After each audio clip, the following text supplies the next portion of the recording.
Good afternoon, students. Today, in my second video, we are discussing about the relations. In my first video, to understand the relation, we have already explained the order pair and what is the Cartesian product. Today, our basic objective is to understand the properties of Cartesian products.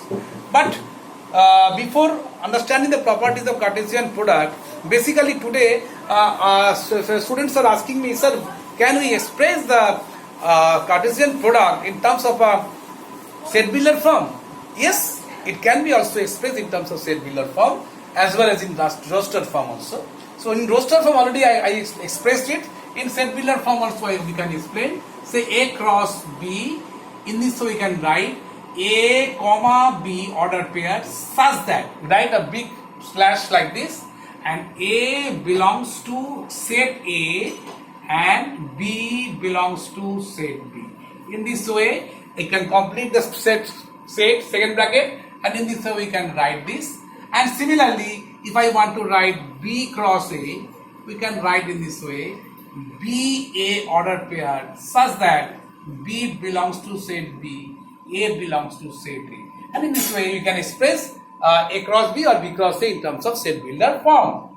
Another question students are asking, that is, can A cross B is a phi set or null set? Yes, A cross B is in fact phi is a subset of any set. But again I am telling you, if any of this A and B is a phi, if any of this A and B is a phi, very important concept children, in class 12, whenever you shall learn the transitive relationship, over there, this, because of the lack of this knowledge, a very important question students are missing, that is, if any of this set A and B is a phi, then A cross B can be a null set, and that is explained this way. So, you understand this? Now we are discussing about the Cartesian products of the sets. The Cartesian products of the set, we understand that what is the Cartesian product, children? That is properties of Cartesian product. Say commutative property. The commutative property for the Cartesian product, it does not hold. In normal sense, it does not hold. That is, A cross B should not be equal to B cross A. Now, under what condition it can be hold? It can be hold if A is equal to B. If A cross B and B cross A are equal, if A is equal to B, only, that is, if set A elements and set B elements are equal, not equivalent, equal, then only say that A cross B equal to B cross A. We understand these concepts in this way. Suppose if I write this way, suppose a set A 1, 2 and B suppose 3, 4. These are two sets, and therefore A cross B, already in roster form I am writing, that is 1, 3, that is 1, 3,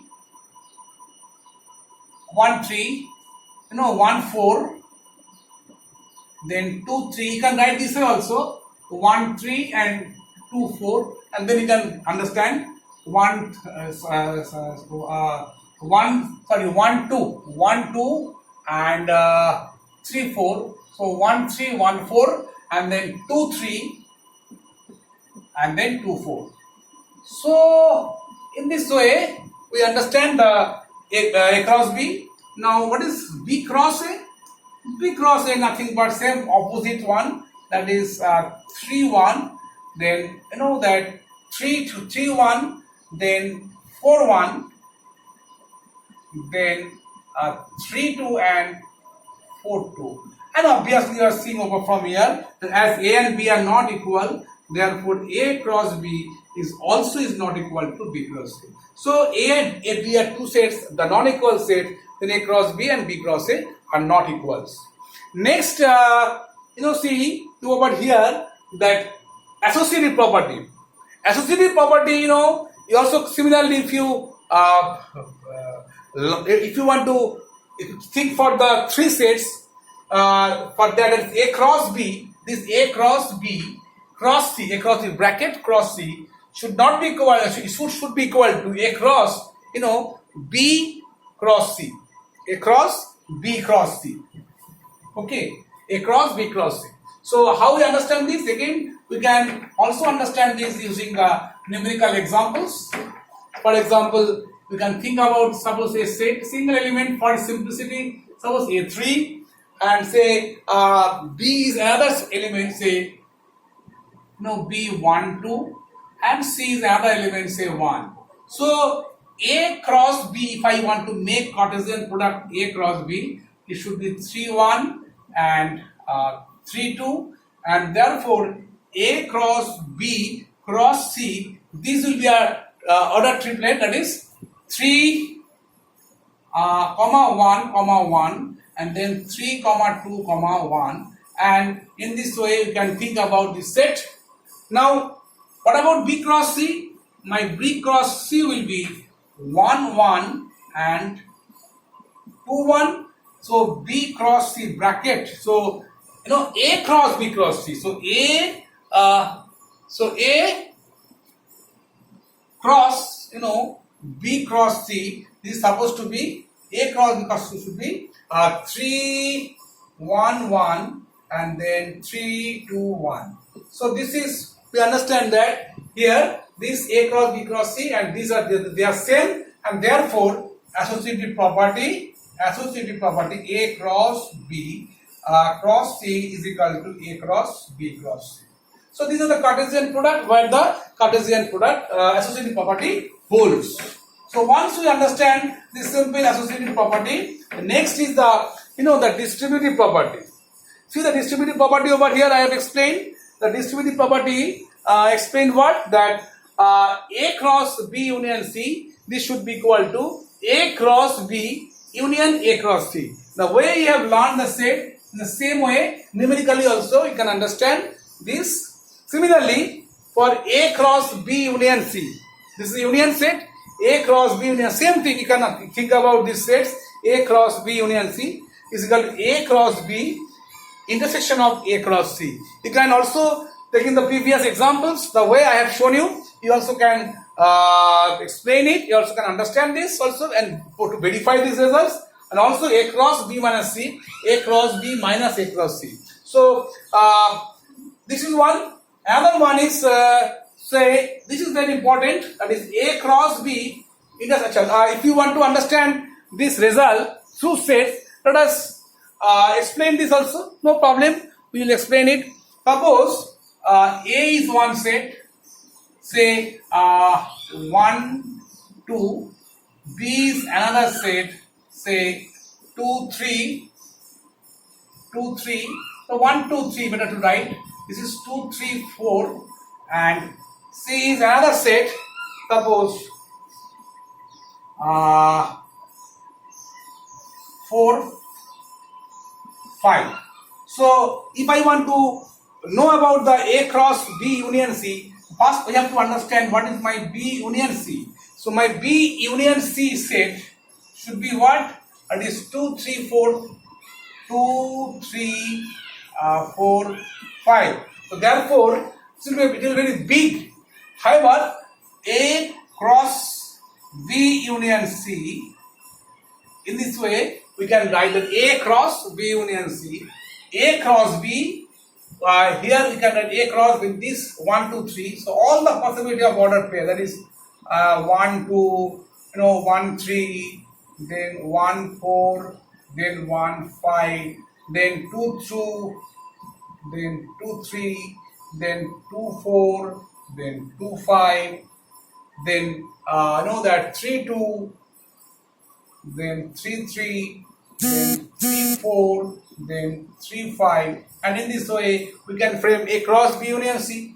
So once we understand A cross B union C, the next thing is that we have to understand that should it be equal to A cross B union A cross C? Yes, first you might make A cross B. So your A cross B should be what? Your A cross B should be A cross B. This should be equal to from here 1, 2, very big, 1, 2, 1, 3, all the possibility to write 1, 4, then 2, 2, then 2, 3, then 2, 4, 3, 2, 3, 3, and 3, 4. So in this you can write Similarly, A cross C also you can do like this. A cross C, this should be equal to 1 4, and then A cross C 1 5, then 2 4,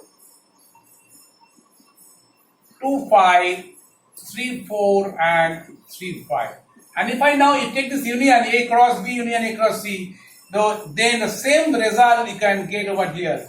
If you do like this, you can get the same result, and hence we can say that A cross B union C is equal to A cross B union A cross C. Similarly, for intersection also you can do like this. In your house you can do A cross B minus C is equal to A cross B minus A cross C also you can do. Another crucial part that also I would like to explain, that this is very important, very interesting, that is A cross B intersection of C cross D. This should be equal to, that A intersection of the first element intersection of the first element of the double order pair, and B cross B intersection of D. B intersection of D.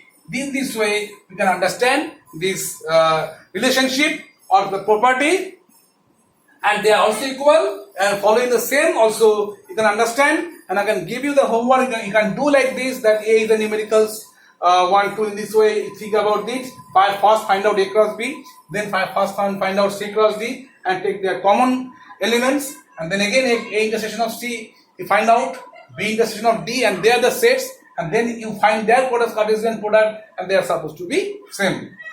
Third element, a very important concept, the third property, that is A cross B are two non-empty sets, children, and their common number of the common elements, that is A intersection of B cardinal number, if it is n, then number of common elements in A cross B and B cross A should be n square. That is, that it is a very important concept, and numerical sums also can be explained from here. For example, suppose that in A is that 1 2 3 4, and B is suppose 2 3 4 5 6. So therefore, the number of common element in A intersection of B should be how much? 2 3 4.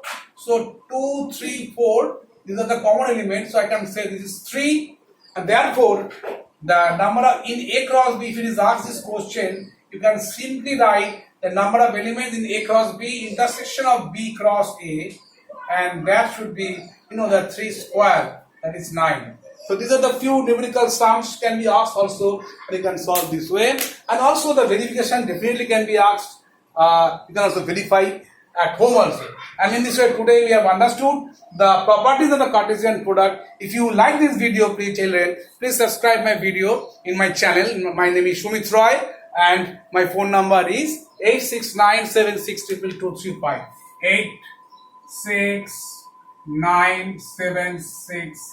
8697622235. My WhatsApp number is 9433328434. This is my WhatsApp number. Thank you very much. Please enjoy this video.